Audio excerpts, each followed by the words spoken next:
आज हम बात करेंगे स्टूडेंट्स न्यून मांग एवं अतिरिक्त मांग के बारे में। That means deficient and excess demand, जिसको हम अविस्फीतिक अंतराल तथा स्फीतिक अंतराल भी कह सकते हैं, क्योंकि न्यून मांग के बराबर अस्फीतिक अंतराल होता है और अतिरिक्त मांग के बराबर स्फीतिक अंतराल होता है। कैसे?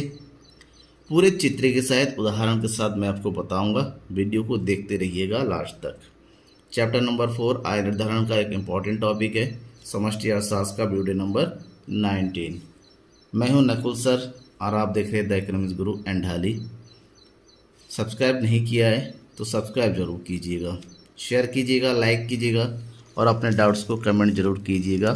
चलिए सबसे पहले हम पढ़ लेते हैं न्यून मांग किसे कहते हैं। न्यून मांग यानी कि मांग में क्या होना? कमी होना। किस में कमी होना? मांग में कमी। अर्थव्यवस्था में एक ऐसी स्थिति होती है जब पूर्ति की तुलना में, किसकी तुलना में? कुल पूर्ति की तुलना में जब अर्थव्यवस्था में कुल मांग कम होता है, यानी कि कुल पूर्ति से कुल मांग जो है कम होता है, ऐसी स्थिति को हम न्यून मांग कहते हैं। दूसरा हम ये भी कह सकते हैं कि अर्थव्यवस्था में जितने एक्चुअल वास्तविक जो मांग होता है, जो वास्तविक जो मांग होता है, ये वास्तविक मांग क्या हो जाता है? यहाँ पर कम हो जाता है। किसकी तुलना में? आवश्यक मांग की तुलना में। ऐसी स्थिति को हम न्यून मांग कहते हैं। ठीक है ना?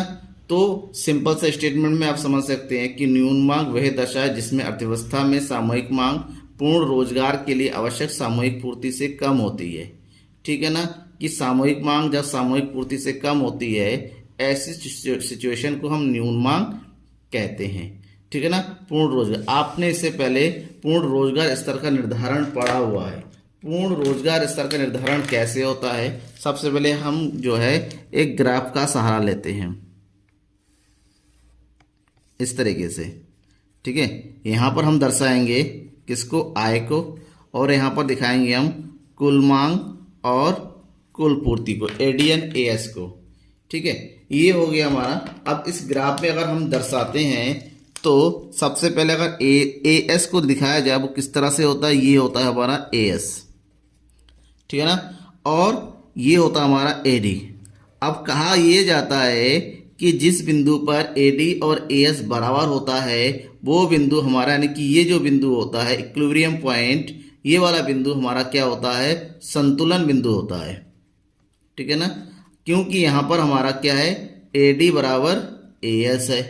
तो जिस बिंदु पर एडी और एएस बराबर होता है, उसी बिंदु को हम जब आगे लेके जाएंगे, यहाँ पर ये इसको हम क्या कहेंगे?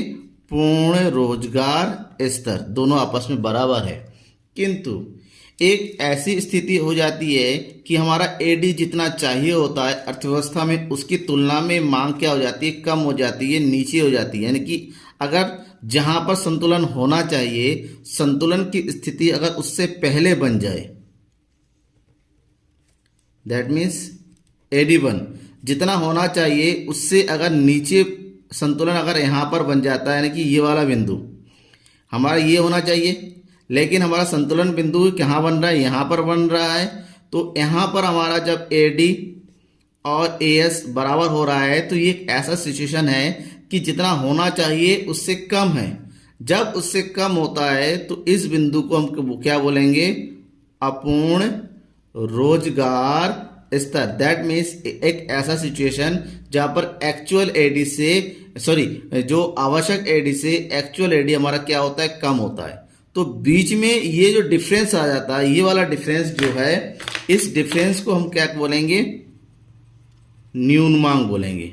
ठीक है ना? इस सिचुएशन को हम बोलेंगे न्यून मांग, जिसको हम एडी के रूप में दिखाएंगे। दैट मीन्स अगर हम न्यून मांग को यहाँ पर देखें तो ये हो जाएगा AE equal to boy E minus Y A. ये न्यून मांग की स्थिति हो जाती है, जो कि अर्थव्यवस्था में किसकी स्थिति लेके आती है? बेरोजगारी की। क्यों? क्योंकि जितने लोगों को रोजगार चाहिए उसकी तुलना में रोजगार देने वालों की कमी हो जाती है, और अर्थव्यवस्था में बेरोजगारी की स्थिति उत्पन्न हो जाती है। और बेरोजगारी की स्थिति उत्पन्न होने का मतलब है कि एक ऐसी स्थिति जब अर्थव्यवस्था में मंदी आ जाती है। ठीक है ना। अब न्यून मांग की स्थिति को ही जो है मंदी की स्थिति कहते हैं। मंदी यानी कि जिसको हम दूसरे नाम से जान सकते हैं अस्फीतिक अंतराल। ठीक है ना।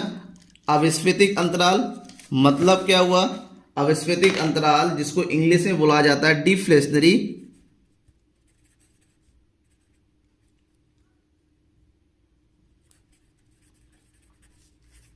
गैप। डिफ्लेशनरी गैप एक ऐसा सिचुएशन होता है कि जहां पर अर्थव्यवस्था का न्यून मांग होता है, उसी के बराबर आपका अर्थव्यवस्था का अस्फीतिक अंतराल कहलाता है। दैट मीन्स अस्फीतिक अंतराल की अगर हम बात करें कि अगर सही से समझे कि अस्फीतिक अंतराल क्या है, देन यहाँ पर अस्फीतिक अंतराल का फार्मूला हो जाता है कि अस्फीतिक अंतराल बराबर पूर्ण रोजगार के लिए आवश्यक मांग माइनस, इसमें से हम माइनस कर देंगे किसको? वास्तविक मांग। दैट मीन्स अस्फीतिक अंतराल एक ऐसा सिचुएशन होता है जब अर्थव्यवस्था में एडी कम होता है एएस की तुलना में। ठीक है ना। ऐसी स्थिति को हम न्यून मांग भी कहते हैं और अस्फीतिक अंतराल भी कहते हैं। अब बात यह पढ़ना है क्या अस्फीतिक अंतराल क्यों उत्पन्न होती हैं और क्या इसका अर्थव्यवस्था में कोई प्रभाव पड़ता भी है। तो इस चीज़ को हम ये समझाएं कि न्यून मांग के उत्पन्न होने के कुछ बेसिक कारण हैं। जैसे सरकार ने जब मुद्रा पूर्ति को कम कर देती है तो अर्थव्यवस्था में मुद्रा की कमी हो जाती है। जब मुद्रा की कमी होती है, क्रय विक्रय कम हो जाता है, ऐसे में न्यून मांग की स्थिति उत्पन्न हो जाती है। बैंक दर में मुद्रा होने से साख की कमी हो जाती है, ब्याज का दर बढ़ जाता है, लोग रुपए पैसे नहीं होते, यहाँ पर भी न्यून मांग की स्थिति उत्पन्न। करों में वृद्धि, करों में वृद्धि होने से लोगों के पास जो व्यय योग्य पैसा होता है, जो खर्च करने वाला है, उसकी कमी हो जाती है। और पैसा अगर आपके पास खर्च करने का पैसा ही कम हो जाता है तो खर्च कम होगा, तब भी न्यून मांग की स्थिति उत्पन्न हो जाएगी। सरकार के द्वारा सार्वजनिक व्यय में कमी करना भी न्यून मांग को उत्पन्न करता है। इससे रोजगार की उत्पत्ति नहीं होती है। ठीक है ना। वस्तुओं सेवाओं का उत्पादन कम हो जाता है, जिसका प्रभाव अर्थव्यवस्था में पड़ता है और अर्थव्यवस्था में धीरे धीरे मंदी यानी कि न्यून मांग की स्थिति आने लगती है। लोगों में जब बचत प्रवृत्ति की वृद्धि हो जाती है, बचत प्रवृत्ति के बचत को बढ़ाना, तो बचत प्रवृत्ति की कमी होने का मतलब पैसा लोगों के पास रह जाता है, वो अर्थव्यवस्था में नहीं आ पाता है, जिससे मंदी आ जाती है, उत्पादन में कमी हो जाती है और जिसका सीधा असर लोगों को बेरोजगार होकर चुकाना पड़ता है। अब इसका प्रभाव पड़ता है अर्थव्यवस्था पर क्या क्या होता है उसको हम समझे। न्यून मांग का प्रभाव, इससे सबसे पहला प्रभाव है न्यून मांग का, वस्तु और सेवाओं के उत्पादन में कमी हो जाती है, क्योंकि जब मांग ही नहीं होगी, पूर्ति थी, पूर्ति की तुलना में मांग कम है। ठीक है ना। मान लीजिए 100 मजदूर काम करने के लिए बैठे हुए हैं और उस दिन केवल 80 लोगों को जो है काम मिल रहा है, तो 20 लोग यहाँ पर क्या हो जाएंगे? बेरोजगार हो जाएंगे। सेम मेथड, अगर हम 800 वस्तुओं को बेचने के लिए तैयार हैं और उस दिन हमारा 700 का सामान बेच रहा है तो 100 बचा हुआ रहा है। नेक्स्ट डे क्योंकि हमें पता 700 ही बिक रहा है, नेक्स्ट डे हम 800 का ना खरीद के केवल 700 खरीद के लेके आएंगे क्योंकि 100 हमारे पास एक्स्ट्रा है। तो ऐसे में धीरे धीरे जो है हमारा क्या है, सेलिंग नहीं होगा, अर्थव्यवस्था में सेलिंग नहीं होगा तो प्रोडक्शन नहीं होगा। धीरे धीरे प्रोडक्शन लेवल क्या होता है? डाउन होता चला जाता है। और उसका दूसरा कारण है वर्तमान क्षमता का पूर्ण उपयोग नहीं है, क्योंकि सेलिंग नहीं है तो जो जिस हिसाब से प्रोडक्शन लेवल था वो प्रोडक्शन लेवल डाउन हो जाता है और उसका सीधा असर होता है लागत पर। उत्पादन लागत में वृद्धि हो जाती है। जब किसी भी कंपनी का उत्पादन लागत में वृद्धि होती है, कभी कभी कोई कंपनी यानी कि फर्म उत्पादन बंद भी कर देती है। रोजगार स्तर में कमी हो जाती है, लोग बेरोजगार हो जाते हैं। भाई फर्में का बंद होना, एक फर्म में बहुत सारे लोग काम करते हैं, फर्में बंद हो गई तो रोजगार में कमी। जैसे अभी लॉकडाउन लगा था, लॉकडाउन में कंपनियों का प्रोडक्शन कम हो गया था, किसी कंपनी में तो काम बिल्कुल नहीं चल रहा था, कहीं पर हाफ चल रहा था, कहीं पर 1 या 2 दिन चल रहा था। लोगों को रोजगार नहीं था, काम नहीं था। इसका सीधा असर मार्केट में क्या गई? मंदी, हमारी इकोनॉमी ठप पड़ गई, इकोनॉमी धीमी हो गई। कीमत स्तर, एक जरूर असर होता है कि उपभोक्ता को राहत मिलती है, कीमत स्तर में कमी हो जाती है। लेकिन कीमत स्तर में कमी हर जगह नहीं होती, कुछ सेक्टर में होता है, लेकिन लोगों को राहत जरूर मिलता है। ये न्यून मांग का प्रभाव है। अब न्यून मांग के बाद हमें जो पढ़ना है किसके बारे में, अतिरेक मांग के बारे में। अतिरेक मांग, जिसको हम दूसरा नाम किसके नाम से जानते हैं, अधिमांग के रूप में भी जान सकते हैं, excess demand. Excess demand really में क्या है, एक ऐसी स्थिति होती है अर्थव्यवस्था में जहां पर अर्थव्यवस्था का जो कुल मांग अर्थव्यवस्था की कुल पूर्ति से क्या होती है, ज़्यादा होती है। दैट मीन्स सामूहिक मांग अर्थव्यवस्था में पूर्ण रोजगार के लिए आवश्यक सामूहिक पूर्ति से अधिक होती है। यानी कि जहां पर पूर्ण रोजगार का लेवल है, फिर से चित्र के साथ समझिए, ADN-AS 0 और यहाँ पर दिखाएंगे आय को, ठीक है ना। अब इसी को जब हम नॉर्मल पूर्ण रोजगार की स्थिति को दिखाएंगे, ये हो गया AS, ये हो गया AD, तो ये पोजीशन हमारा इक्विलिब्रियम पॉइंट है, और यहाँ पर हो गया ये वाला पॉइंट हमारा क्या हो जाएगा, पूर्ण रोजगार का बिंदु होगा। ये नॉर्मल स्थिति होती है जब संतुलन का स्तर। लेकिन होता क्या है, एक ऐसी स्थिति होती है कि जितना AD चाहिए होता है उसकी तुलना में उसकी मांग क्या होती है, बढ़ जाती है यहाँ।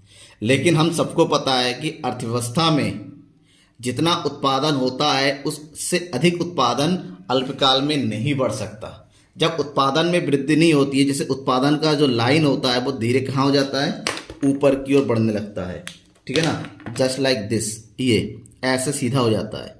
उत्पादन में वृद्धि नहीं हुई, मांग में वृद्धि हुई, यानी कि पूर्ण रोजगार का स्तर बना रहा, रोजगार में वृद्धि नहीं हुई, उत्पादन में भी कोई वृद्धि नहीं, लेकिन कीमतों का रेट जहां पर था वहां से क्या हो गया, ऊपर की ओर बढ़ गया।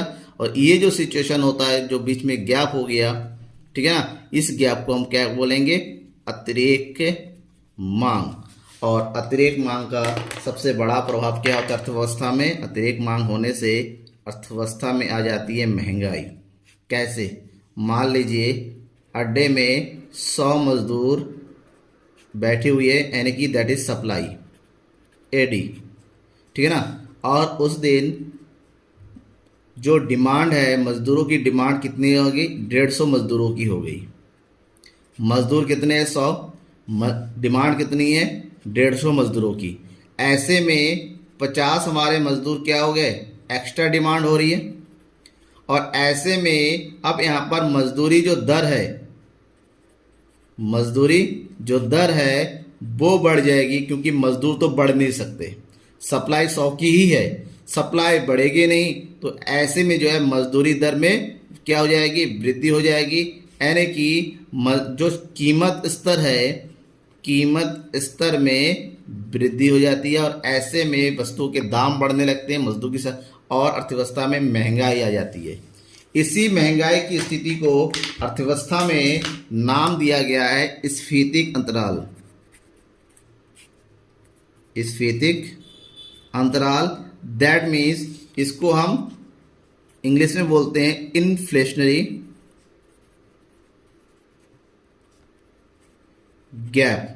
इन्फ्लेशनरी गैप एक ऐसा गैप होता है जहां पर अर्थव्यवस्था में जो वास्तविक मांग होता है और जो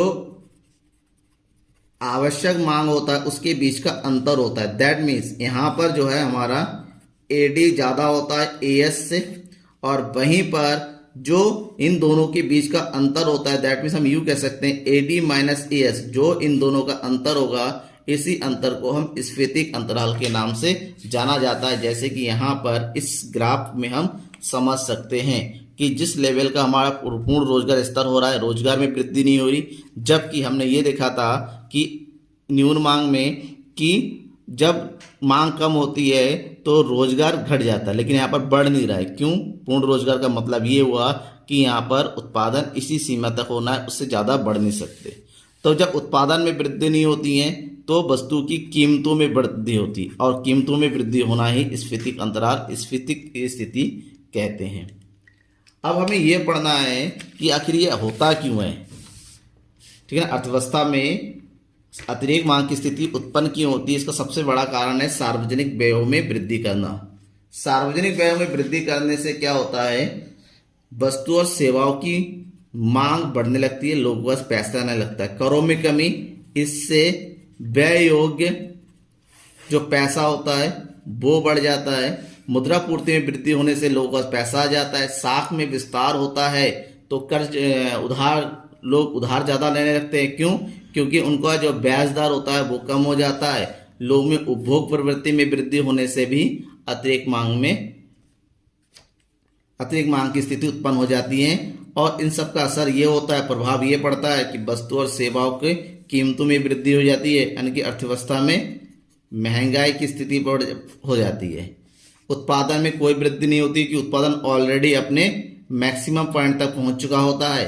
रोजगार में भी कोई वृद्धि नहीं होती क्योंकि रोजगार यानी कि सप्लाई वही अपने मैक्सिमम पॉइंट तक पहुंच चुका होता है। इन सब का कारण यही होता है कि अर्थव्यवस्था में धीरे धीरे चीज़ों के दाम बढ़ने लगते हैं। Thank you.